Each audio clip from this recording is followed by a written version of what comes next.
Chairman, I just want to take a short call to finish the matters that I started dealing with earlier. For the benefit of the Minister and the Chair who had Mr Matt substituting in for him at that point, they were the has-no issue, the issue of the commencement by order in council originally of the legislation, and then the matter of incorporation by reference in respect of Part 6 of this legislation. Now, because the Minister hasn't been able to be here for the entire debate, I'll tell him that in respect of the commencement issue, there's been a satisfactory resolution. There's a provision that says that the legislation will come into force on the earlier of 12 months after its receipt of the assent, or on the proclamation of the legislation by order in council. So that's a concern of the Regulations Review Committee that's been satisfactorily resolved.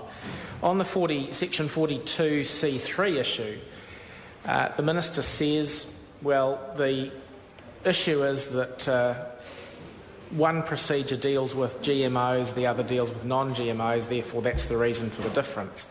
And I appreciate the fact that the Minister's given that explanation. I think it would have been helpful if the legislation had reflected that more explicitly on its face, but I won't take the issue further. So the final point that I really want to raise is the issue that's raised by Part 6, which are the amendments to the hazardous substances legislation in respect of incorporation by reference. And this is the last of the three matters that the Regulations Review Committee raised with the Commerce Committee in a very eloquent letter from Mr McIndoe dated the 1st of September. And he'll appreciate that I'm taking up the cudgels on behalf of the committee in this regard. The issue is just very simple, and it's that with these has-no standards, the legislation allows for international documents and sets of documents agreed to by supranational organisations like the EU to be basically incorporated wholesale into New Zealand law. And so an obvious issue arises: how do ordinary New Zealanders know what the law is on any particular occasion if there's simply been a regulation saying Standard 6/8 of the Council of Europe on X, Y or Z is now the law of the land in New Zealand? Now, on that issue, the committee clearly did make some extensive amendments to the legislation, and they may well be satisfactory in terms of requiring that the Chief Executive of the Ministry for the Environment make available any gazetted material that is incorporated by reference by way of a has-no standard. And it seems that the Committee on Advice has gone through and taken pains in new sections 141B to 141I to deal with the issue. I guess my question for the Minister in the Chair is, does he think that the provisions are adequate given the high standards that he thinks that legislation should comply with?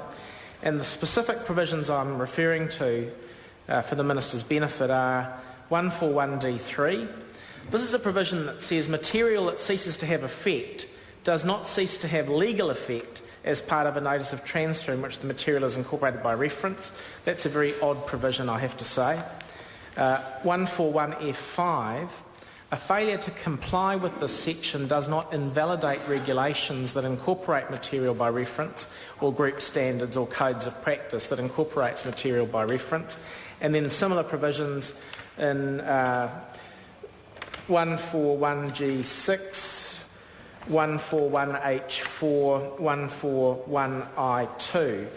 Those provisions say, in essence, it doesn't matter if all these notice and information requirements are not complied with, the legislation or the incorporation by reference remains valid. And I want to hear from the Minister, if he's willing to take a call on it, whether that's actually good enough. We'll put the questions. The first question is the Minister's amendment set out on SOP 118. The question is that the amendment be agreed to. Those of that opinion will say aye. Contrary, no. The ayes have it. The question now is that parts 1 to 9 and clauses 1 and 2 as amended stand part. Those of that opinion will say aye. Contrary, no. The ayes have it. Party vote called for. The clerk will conduct a party vote.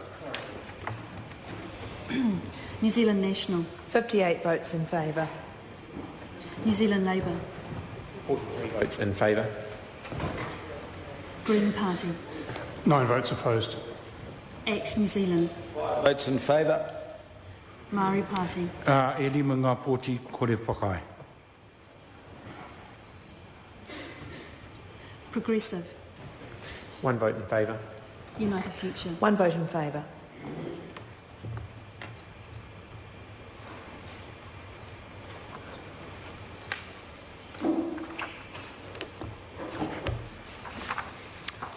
The ayes are 108.